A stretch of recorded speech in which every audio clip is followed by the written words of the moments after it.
আমাদের উপদেষ্টারা কোত্থেকে এসছেন আমরা জানি? জনগণের চয়েস, জনগণ বেছে বেছে উপদেষ্টা বানিয়েছেন।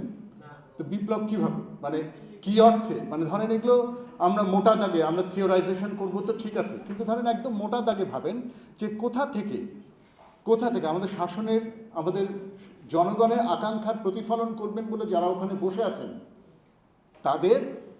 তারা কোন প্রক্রিয়ার মধ্যে দিয়ে তৈরি হচ্ছেন সেটাই দেশের বেশিরভাগ মানুষ আসলে জানেন না, বা আন্দোলনকারীদের একটা বিরাট পক্ষ আসলে জানেন কি না সেটাই আমাদের কাছে পরিষ্কার না। তাহলে ধরেন রাষ্ট্রপতিকে অপসারণ প্রশ্নে আন্দোলনকারী পক্ষ এবং সরকার আওয়ামী লীগের নির্বাচন করতে দেয়া না দেওয়ার প্রশ্নে যে বিভক্তিগুলো দেখা যাচ্ছে, এই বিভক্তিগুলো বলে যে বিপ্লব হিসেবে এটাকে ক্লেম করবার জন্যে ইজ ইট টু আর্লি, মানে এবং এবাদুরের কথা একদম সত্য, মানে বিপ্লব তো আসলে একটা প্রক্রিয়া। গণ অভ্যুত্থান থেকে বিপ্লবে যেতে সময় লাগে 5 বছর, 10 বছর, 15 বছর। এই যে আমরা এখন একটা অশান্তির মধ্যে দিয়ে যাচ্ছি, প্রতিদিন উঠে আমরা এটা প্রথম দিকে আরও বেশি ছিল, উৎকণ্ঠার সাথে অপেক্ষা করতাম আজকে কি শুনবো, আরও কি হবে, আরও কি হচ্ছে, আসলে নেপথ্যে কি হচ্ছে।